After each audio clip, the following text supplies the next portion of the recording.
Bonjour à tous, eh bien aujourd'hui je suis avec Thomas Denicourt qui est grand maître général de l'ordre maçonnique du Ouattare. Je vous remercie Thomas de répondre à quelques questions pour informer le public sur la franc-maçonnerie en général et le Ouattare, merci, en particulier. Hein.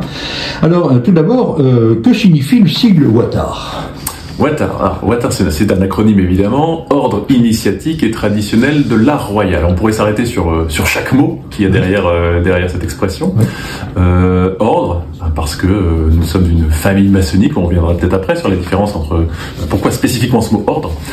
Initiatique, parce que on est sur un chemin initiatique quand on rentre en maçonnerie, mais quand l'ordre initiatique et traditionnel de l'art royal est créé, ça fait aujourd'hui une 50aine d'années, c'est vraiment justement avec cette volonté de remettre l'initiatique au cœur du parcours maçonnique. Et c'était un peu perdu de mode. Je pense que la maçonnerie évolue aussi beaucoup avec le contexte dans lequel le monde tourne. La maçonnerie de la Troisième République, de la Quatrième République, on a besoin de remettre la société en marche. Et donc, la maçonnerie est très sociale, très sociétale. Mais après les mai 68, on a besoin de retrouver du sens aux choses. Et quelque part, la dimension initiatique de la maçonnerie renaît à ce moment-là. Cette volonté de vouloir renaître cette mission-là. Et l'Ouattare naît dans cette mouvance. Et donc, notre fondateur, Jacques de la Personne, né au Grand Orient de France, ressent ce besoin de faire revivre la tradition initiatique et crée le Ouattare en 74 pour cette raison-là. Donc ce terme initiatique est dans le mot parce qu'il est très important pour nous. Et traditionnel, parce qu'on essaie de faire référence à la tradition maçonnique, quelque part un peu liée à la dimension initiatique, le plus ancienne possible dans notre parcours maçonnique. Et de l'art royal, c'est vraiment un très grand terme. Qu'est-ce que c'est que l'art royal ? Je ne sais pas si vous souhaitez... C'est une question que je voulais vous poser, parce que finalement, ordre initiatique, on comprend très bien, et vous l'avez très bien développé. Par contre, l'art royal, c'est quoi ? L'art royal. Alors, ça, c'est un truc amusant. Alors, tiens, juste pour terminer, Ouattare, ce qui est pas inintéressant aussi, c'est l'acronyme Ouattare, si on le lit à l'envers, c'est ratio. C'est pas non plus inintéressant, c'est absolument voulu, parce que, quelque part, l'idée est aussi de se dire, on n'est pas les pieds hors sol. On dit souvent en maçonnerie qu'on a la tête dans les étoiles, mais les pieds sur terre, et quelque part, Ouattare, c'est un petit peu ça, le ratio qui est là, qui est sous-jacent dans notre démarche. C'est pour ça que vous êtes un ordre, et pas une obédience, ou une grande loge, ou un grand orient ? Alors, c'est pas forcément pour ça. Il y a deux raisons qui vont définir la dimension d'ordre. La première, c'est qu'on ne pratique qu'un seul rite. Peut-être qu'on parle des rites, mais dans beaucoup d'obédiences maçonniques, c'est multi-rites. Donc nous, on n'a qu'un seul rite. Un peu comme un ordre bénédictin pratique la règle de Saint-Benoît, un peu comme un ordre cistercien va pratiquer la règle des cisterciens, nous, on va pratiquer la règle du rite opératif de Salomon. Et ordre aussi parce que justement on n'est pas une obédience dans la mesure où la dimension pyramidale de la hiérarchie n'est pas très présente chez nous. C'est vraiment la base de notre maçonnerie, de nos loges qui sont le cœur, le poumon de la vie maçonnique, et tout se passe à ce niveau-là. La hiérarchie, si tant est qu'il y en ait une, n'est juste là que pour animer. Il n'y a pas tant que ça de pouvoir de décision par la hiérarchie. Donc, vous travaillez avec un rituel unique qui est le rite opératif de Salomon. Je crois que tous ceux qui nous regardent veulent bien savoir de quoi il s'agit. Oui. Je parlais tout à l'heure de Jacques de la Personne, qui crée l'ordre initiatique et traditionnel de l'art royal. Il est créé en 74. La première loge qui va constituer le futur ordre initiatique et traditionnel de l'art royal est créée le 20 janvier 74. Mais ça, on peut le voir comme ça et considérer que c'est un point d'arrivée. Enfin, un point de départ plutôt, mais non, je pense que c'est plutôt un point d'arrivée. Il y a tout un cheminement. Jacques de la Personne naît au Grand Orient de France en 1959. Enfin, il est initié en 1959.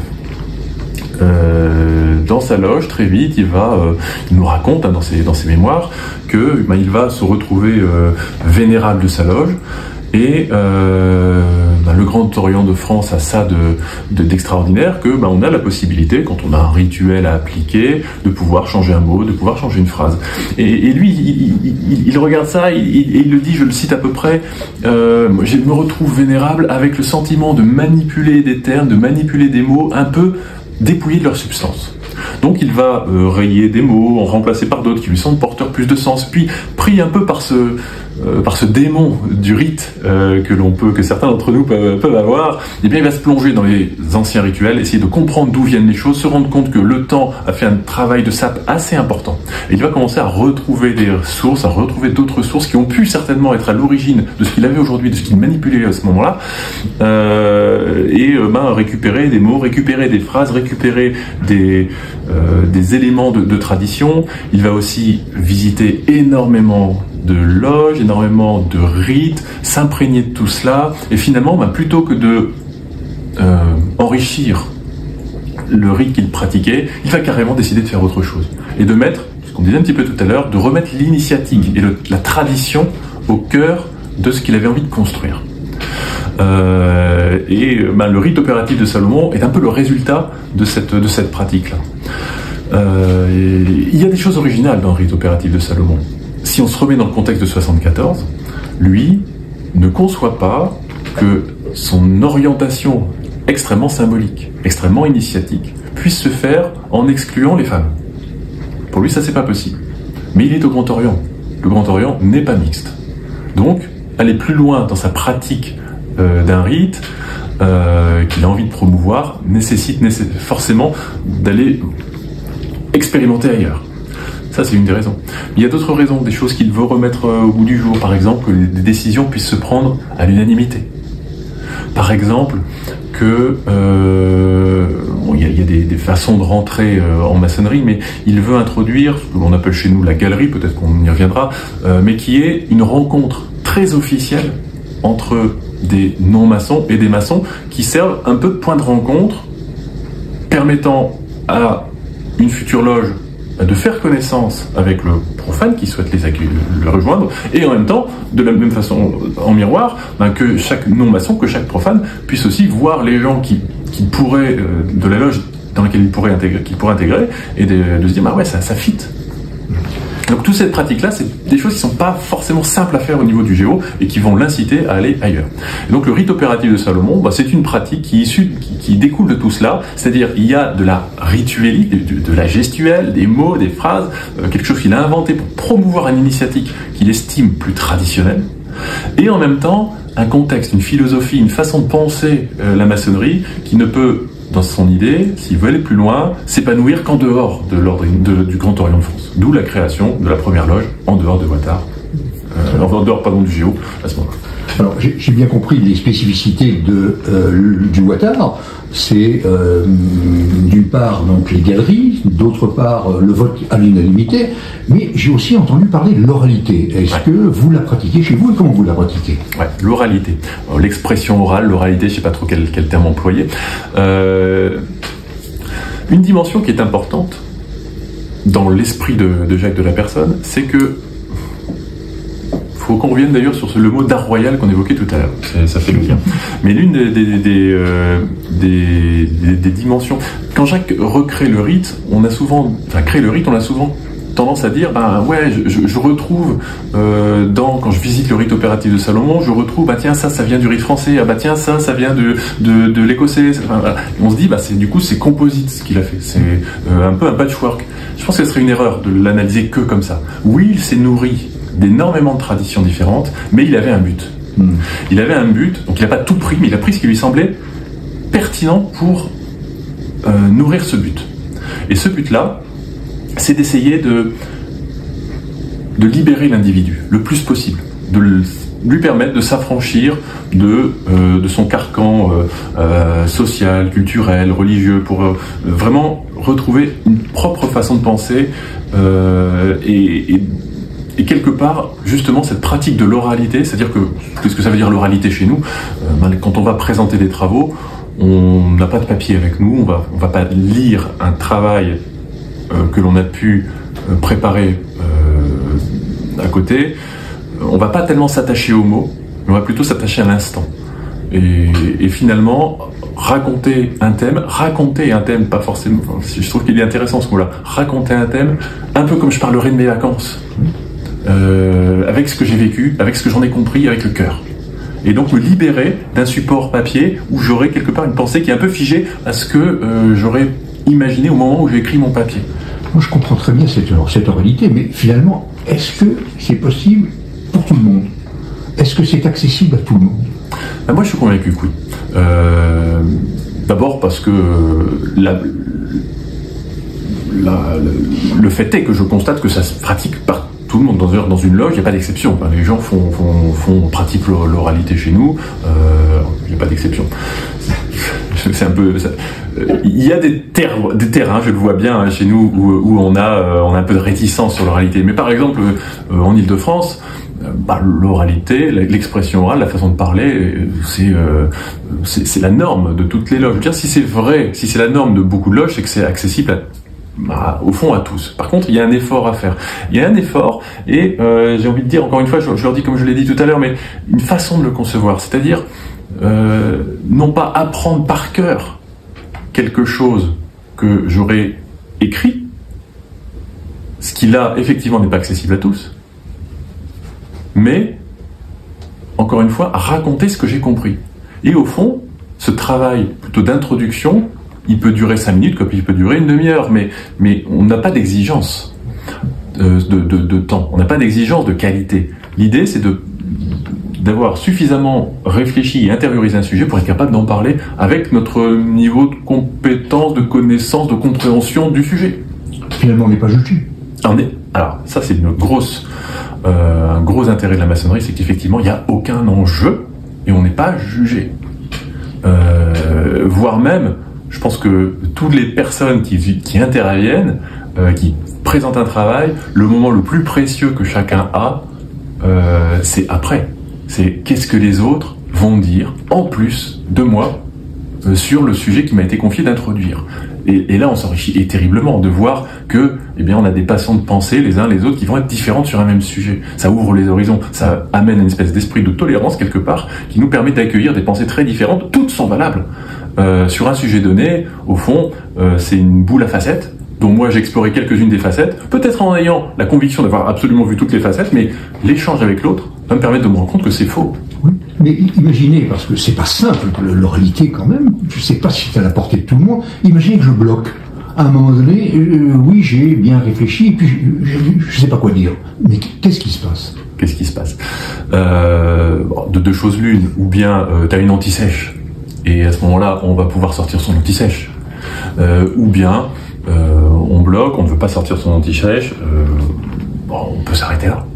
Donc on peut avoir un papier, quelque chose, pour essayer de revoir un mot, parce que de reprendre le fil peut-être.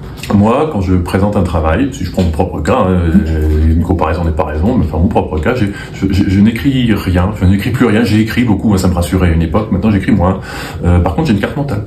Je me fais un petit arbre de décision, de structure de pensée, me dire ouais, je veux parler de ça, je veux parler de ça, je veux parler de ça. Si jamais je devais être amené à sécher, je sortirais peut-être ma carte mentale et puis me dire oui tiens il y a ça, il y a ce sujet-là. Mais à la limite je dis ça, mais en fait c'est même plus vrai parce que quand je viens vraiment présenter mon travail, j'ai même rien avec moi en fait. Ne sortira que ce que j'ai envie de sortir à ce moment-là. Parfait. On continue sur les questions. Faut-il croire en Dieu pour entrer au Watar? Non. Alors la question est intéressante parce que la dimension de la croyance est un peu consubstantielle à l'histoire de la maçonnerie. Il y a des obédiences qui vont imposer une croyance en une forme de divinité et selon les rites, quand on est croyant, quand on ne l'est pas, on peut être très gêné de certaines formules. Donc il y a des obédiences où la croyance en Dieu, si elle n'est pas obligatoire, elle est fortement conseillée pour pas être gêné. Il y a des obédiences à l'inverse où on va éradiquer toute notion de présence d'une forme de divinité. Et puis, ce qui est peut-être, je ne sais pas si c'est juste ce que je vais dire, enfin ce qui est peut-être la vision la plus large de la maçonnerie aujourd'hui, c'est de définir ce qu'on va appeler un grand architecte de l'univers. Et notre rite dit tel que chacun le définit dans le secret de le cœur et de l'âme. C'est une question que j'ai envie de vous poser. J'aime beaucoup cette formule, on y viendra peut-être un peu tout à l'heure. J'aime beaucoup cette formule, mais l'idée derrière ce terme, le plus valise possible, c'est que chacun va pouvoir y mettre ce qu'il a envie d'y mettre. Et ça peut être une forme de divinité, quelle qu'elle soit. Ça peut être la croyance en l'homme architecte de son propre destin. Ça peut être ça, le grand architecte de l'univers. Mais l'idée, voilà, c'est d'avoir ce terme un peu valide, mais qui permet à chacun de se retrouver et de quelque part de rester ensemble sans que ça heurte personne. Mais la question est intéressante. Je me souviens d'avoir vu en galerie, on parlait de la galerie tout à l'heure, le moment où on échange avec des non-maçons, où ils peuvent nous poser des questions, où on va apporter des réponses, et justement ce thème arrive très souvent. Et je me souviens d'un profane qui avait dit, mais moi, je suis croyant, et il est hors de question que Dieu, je l'appelle grand architecte de l'univers. Dieu, c'est Dieu. Eh ben, il y a une maçonnerie pour ça. Ce ne sera pas la nôtre, mais il y a une maçonnerie pour ça. Donc tout ça pour dire que par rapport au curseur de la question, à la croyance envers une forme de divinité, il y a une maçonnerie qui va répondre forcément à la vision que l'on a. Voilà. Donc pour répondre définitivement à la question, est-ce que l'ordre initiatique et traditionnel de l'ordre royal, il faut croire en Dieu? Non. Voilà. Ça montre au moins quelles sont les limites pour rentrer un petit peu au Ouattara. Les limites ou la grande ouverture, j'ai pu la grande ouverture. Oui, tout à fait. Alors, malgré tout, à savoir, on a la présence de livres chez nous. On va trouver la Bible. On va même pousser assez loin la chose parce qu'on va trouver la Bible. On va même trouver la Bible dans sa version hébraïque, écrite en hébreu. Donc on pourrait se dire en première lecture, ah ouais, ok, on croit pas en Dieu, mais enfin quand même, ça nous est un peu imposé. Il faut vraiment voir ces livres-là comme des symboles, et les symboles de livres sacrés. Peu importe au fond que ce soit, que derrière ce soit la Bible ou que ce soit autre chose, mais ça symbolise quelque chose, ça symbolise un héritage, ça symbolise une tradition, mais pas quelque part. Et même ça peut être un support de réflexion. Un niveau universel. Mais sur une dimension universelle. Tout à fait. Vous l'ouvrez à quelle page, la Bible, n'importe où, ou spécifiquement un passage, un épître, ou l'Ancien Testament, le Nouveau Testament? Alors, dans la maçonnerie en général, la plupart du temps, les loges sont appelées des loges de Jean, parce qu'on ouvre au chapitre de Jean. Le rite opératif de Salomon ne fait jamais rien comme les autres, et donc on n'ouvrira pas forcément le livre de Jean. Les ouvertures vont se faire de façon différente selon les degrés dans lesquels on est. En maçonnerie, il y a des degrés, apprenti, compagnon de maître et au-delà. Chaque degré véhicule quelque chose, et l'idée du rite opératif de Salomon, essayer de trouver un chapitre de la Bible, quelque part, qui pourrait servir de référence à ce que chaque degré va véhiculer. Alors, tout le monde a-t-il sa place pour rentrer au Ouattara? Je parle de classe sociale, d'âge, de sexe. Alors il n'y a vraiment aucune limitation pour rentrer au Ouattara. Je me souviens que quand j'étais vénérable de ma loge, j'avais vraiment chez moi de tout. J'avais une professeure des écoles, j'avais un menuisier, j'avais un cadre supérieur en informatique, j'avais quelqu'un qui était une ancienne infirmière, j'avais vraiment de tout. Et j'aimais bien, parce que en fait, je pense que c'est vraiment ça qui est aussi très enrichissant. On le dit souvent, c'est un peu une ritournelle en maçonnerie. J'y rencontre des gens que je n'aurais pas rencontré ailleurs. Parce que c'est vrai que, c'est incontestable, dans le monde de tous les jours, on rencontre les gens avec qui on travaille, on rencontre les gens de qui on est proche, mais quelque part des gens qui, de près ou de loin, vont nous ressembler. La maçonnerie nous impose d'une certaine façon, mais je vais plutôt le positiver en disant nous permet d'aller à la rencontre de personnes qu'on n'aurait pas a priori été amené à rencontrer, parce que rien ne nous rapprochait dans notre façon d'être. Quelque part, quand j'ai, sur un sujet donné, symbolique encore une fois, je me rends bien compte que l'approche de quelqu'un qui va être un opératif, qui travaille avec ses mains, et l'approche de quelqu'un qui va être un intellectuel, qui travaille avec sa tête, n'est pas la même, mais Dieu sait que c'est enrichissant, c'est vraiment enrichissant d'aller confronter ou bien compléter les points de vue de chacun. Alors là, vous donnez quelques pistes intéressantes, mais pourquoi une femme ou un homme rentrerait-il au Ouattara plutôt que dans une autre alliance mixte? En deux mots, est-ce que vous pouvez me donner envie de rentrer au Ouattara? Alors j'espère bien que je vous donne envie de rentrer au Ouattara avec les réponses que je vous apporte. Ça peut, du coup, une autre façon de poser la question, c'est qu'est-ce qui différencie l'ordre initiatique et traditionnel de l'ordre royal des autres familles maçonniques? Il y a plusieurs... Si on se posait la question du choix d'une famille maçonnique dans laquelle rentrer, il y a une checklist en fait, quelque part à évoquer. Déjà, le point de la mixité, commençons par celui-là. Toutes les obédiences ne sont pas mixtes. ou masculines ou féminines, mais si on évacue celles qui ne sont pas mixtes, déjà ça réduit vachement le scope. Hein. Ça réduit vachement le scope, donc c'est une première question. Est-ce que j'ai envie de travailler en mixité, ou est-ce que je préfère me retrouver entre hommes ou entre femmes? Donc c'est une première question. La vision de la croyance en Dieu qu'on a évoquée juste avant, elle aussi peut être très intéressante parce que là encore, je peux avoir des choses qui me sont imposées, je peux avoir des visions beaucoup plus ouvertes. Donc c'est un autre critère. La portée symbolique de nos travaux va être un gros critère discriminant. La plupart des familles maçonniques mixtes vont être beaucoup plus dans une dimension sociale, sociétale de recherche. C'est pas inintéressant. Comment... On dit souvent en maçonnerie... D'abord, parler de la franc-maçonnerie, c'est un peu complexe. On devrait dire les francs-maçonneries, tellement elles peuvent être différentes les unes des autres. Même si on a un but commun, allez, on va dire améliorer la place de l'homme dans la société. Je pense qu'il n'y a aucun franc-maçon sur Terre qui ne se retrouverait pas dans cette formule d'améliorer la place de l'homme dans la société. Mais pour pouvoir y arriver, il y a deux grands chemins. Améliorer la place de l'homme dans la société, ça peut vouloir dire améliorons la société, et l'homme en sera meilleur. Et là, c'est toute la voie sociétale qui va se déployer. Il y a une autre façon de dire, qui est, pour améliorer la place de l'homme dans la société, améliorons l'homme, et la société en sera meilleure par ricochet. Et ça, c'est plus l'approche symbolique, l'approche philosophique qui va nous permettre d'avancer sur ce chemin, ce qui est le choix vraiment de Wattard. Donc quand on est dans un esprit où on va vouloir être dans une structure mixte, travailler sur le symbolisme, ça converge assez vite. Très bien. Alors, tout ce que vous me dites est intéressant, et finalement, ça me donne envie un petit peu d'aller vers cette obédience, mais comment vous retrouvez? C'est-à-dire, quelles sont les démarches à faire, et surtout, où est-ce que je peux m'adresser? Alors, ça peut être très simple.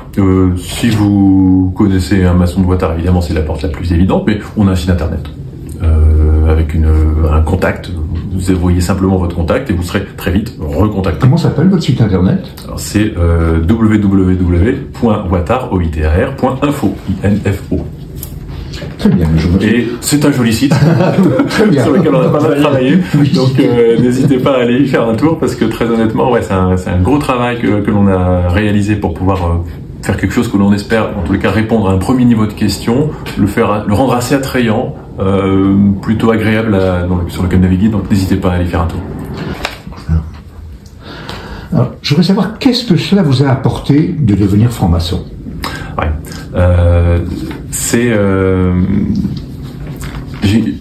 On le disait tout à l'heure, quels sont les critères pour rentrer en maçonnerie, critères hommes, femmes, âge.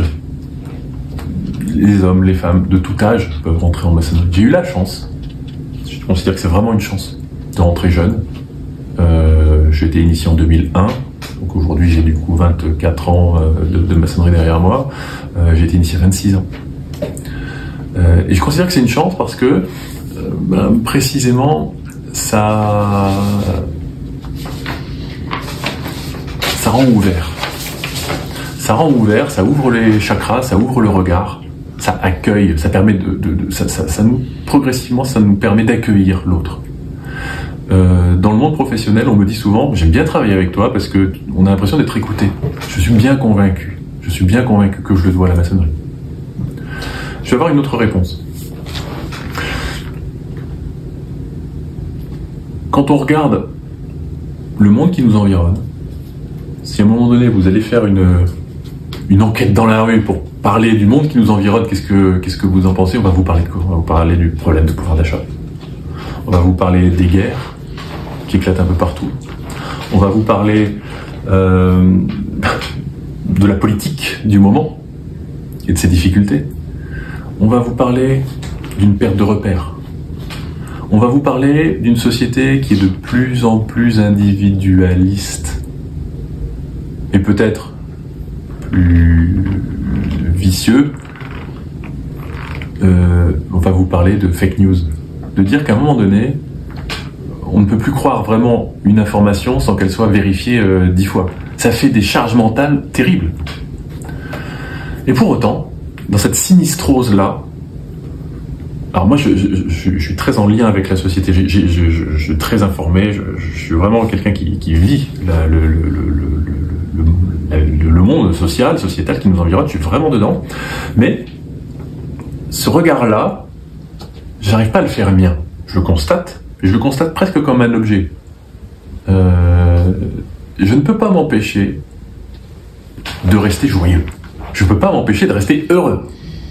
Et là aussi, je suis bien convaincu que je dois à la maçonnerie. C'est un de mes dadas du moment, mais je suis convaincu que la maçonnerie peut réenchanter le monde. Alors moi, je vous écoute avec intérêt parce que vous avez eu de la chance, vous le dites, ou des concours de circonstances qui ont fait que vous êtes rentré donc dans cet ordre, le Watar. Mais pour quelqu'un, à part le site internet que vous venez de citer, qui a envie de se renseigner sur ce Watar, existe-t-il des conférences ouvertes aux profanes? Existe-t-il des cafés maçonniques ou d'autres moyens de communication qui me permettent un peu de vous poser des questions et de savoir si je peux rentrer dans cette obédience? Est-ce qu'elle me convient moi personnellement? Ouais. Alors il faut de toute façon, rencontrer notre processus d'intégration de quelqu'un passe nécessairement par la rencontre. C'est ce qu'on appelait les galeries tout à l'heure, ça passera forcément par là, donc il y aura ce temps de rencontre. Mais attends, la question que vous posiez est préalable. Comment on arrive à ce temps de rencontre?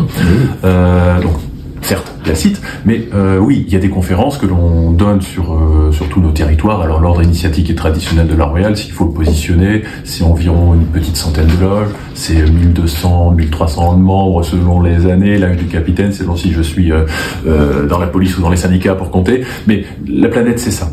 Et les loges sont organisées en territoires.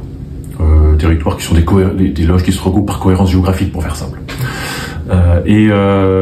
Du coup, sur les territoires, il y a de plus en plus de conférences qui sont proposées. Moi, en tous les cas, en tant que grand maître général de l'ordre initiatique et traditionnel de l'Art Royal, je milite pour l'organisation de ce genre de rencontres et j'essaye d'y participer autant que possible parce que justement, ça permet aux gens de nous découvrir, ça permet aux gens de comprendre ce que l'on est, qui l'on est, et surtout de réaliser que ce que l'on peut lire à droite et à gauche n'est pas toujours vrai. Je veux dire, la communication, si nous la faisons pas, elle se fera toute seule et jamais dans le bon sens. Donc à un moment donné, il faut rendre compte de ce que c'est que la réalité de la maçonnerie et la réalité de ce que nous pratiquons. Donc oui, nous organisons régulièrement des conférences et le plus simple pour être informé de ces conférences, là encore, je vais renvoyer au site parce que on essaie de les maintenir, de les montrer, de les rendre visibles sur notre site pour que chacun puisse aller à la rencontre des uns des autres. Très bien. J'aurais une dernière question. Je vous laisse conclure un petit peu sur cette interview. Ouais.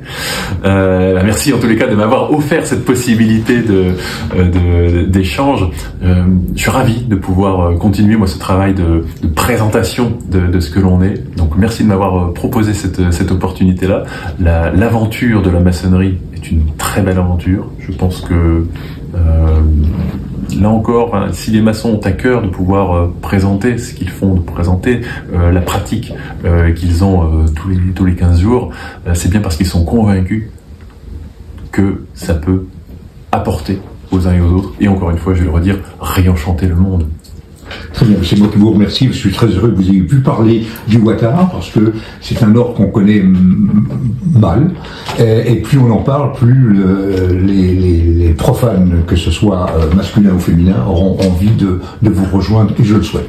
Merci en tous les cas, grand maître Thomas Denicourt, d'avoir accepté cette invitation. Eh ben, merci beaucoup.